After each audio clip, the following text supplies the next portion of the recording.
ঘোড়াশাল বাজার থেকে সাদ্দাম মার্কেট পর্যন্ত শীতলক্ষ্যা নদীর তীর দখলমুক্ত করতে অভিযান পরিচালনা করছে বিআইডব্লিউটিএ। সেখানে আছেন সহকর্মী সানি মৃধা। সরাসরি যুক্ত হচ্ছে তার সঙ্গে। সানি, অভিযান শুরু হয়েছে কিনা, কতগুলো স্থাপনা উচ্ছেদ করা হবে?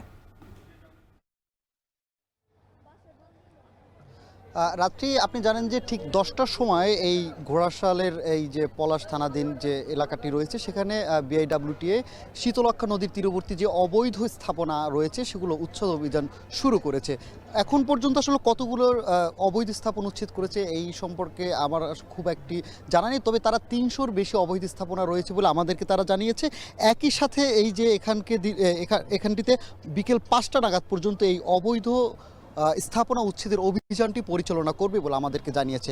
একই সাথে আজকে যে পর্যন্ত অবৈধ স্থাপনা উচ্ছেদ অভিযান শেষ হয়, ঠিক সেখান থেকে আগামীকালকে এই একই রকম ধারাবাহিকতা তারা অব্যাহত রাখবে বলে আমাদেরকে বিআইডব্লিউটি এর কর্তৃপক্ষ জানিয়েছে। তবে আপনাকে একটু বলে রাখি, এখানে যারা ছিলেন তারা দীর্ঘদিন ধরে এই অবৈধ স্থাপনা তৈরি করে এখানে ব্যবসা করছিলেন। এখানে আমরা যারা এখানকার স্থানীয় লোকজন আছে তাদের সাথে কথা বলেছি, তারা আমাদেরকে জানিয়েছে এখানে বিভিন্ন রকম প্রভাবশালীরা এই যে আসলে সরকারি জায়গার উপরে, নদীর জায়গার উপরে কিন্তু তারা এই অবৈধ স্থাপনা তৈরি করে তারপরে কিন্তু তারা এইগুলো ভাড়া দিয়ে থাকতো।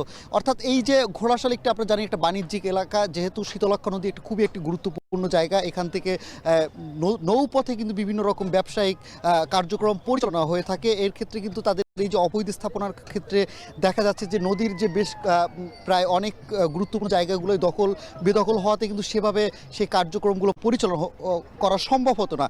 পাশাপাশি যদি বলে রাখা যায় এখানের যে অবৈধ স্থাপনার কারণে এখানে যে বর্জ্য ছিল সেগুলো কিন্তু এই নদীতে ফেলা হতো।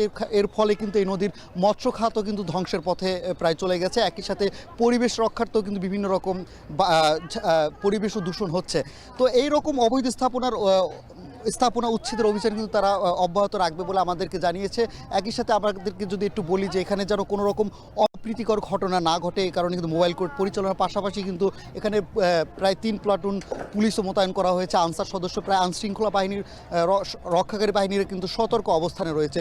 একই সাথে যারা এখানে অবৈধভাবে স্থাপনায় ব্যবসা করতো বা এখানে যারা এখানে থাকতো তারাও কিন্তু এখানে আশেপাশে ভিড় জমাচ্ছে। তারা বলছে যে তাদেরকে ঠিক সেভাবে নোটিশ করা হয়নি, অর্থাৎ তাদের যে মাল সামান এখানে ছিল, যে আসবাবপত্র ছিল, সেগুলো সরানোর মতো পর্যাপ্ত সময় পায়নি বলে তারা দাবি করেছে। এবং তারা এটাও বলেছে যে এখানে বিভিন্ন সময়ে যারা এই এলাকার প্রভাবশালী থাকে বা বিভিন্ন রাজনৈতিক ছত্রছায়ায় যারা আধিপত্য বিস্তার করে তারাই কিন্তু এই জায়গাগুলোতে অবৈধ স্থাপনা করে বিভিন্ন রকম এখানের স্থানীয় লোকদের কাছে এগুলো ভাড়া দিয়ে থাকতো বলে আমাদেরকে স্থানীয় লোকজন জানিয়েছে। তবে এবার বিআইডব্লিউটি বলছে এবার তারা এই যে অভিযান যেটি পরিচালনা করছে সেটা আসলে সে যেই হোক না কেন তারা কিন্তু এই ধরনের অভিযানটি তারা অব্যাহত রাখবে বলে আমাদেরকে জানিয়েছে। তবে আজকে নাগাদ তারা আমাদেরকে জানিয়েছে 10 একর জমির উপর যে 300 অবৈধ স্থাপনা রয়েছে সেগুলোর উচ্ছেদ অভিযান 5টা পর্যন্ত পরিচালনা করবে। এরপর থেকে অর্থাৎ আগামীকালকেও এই যে গোড়াশালী এই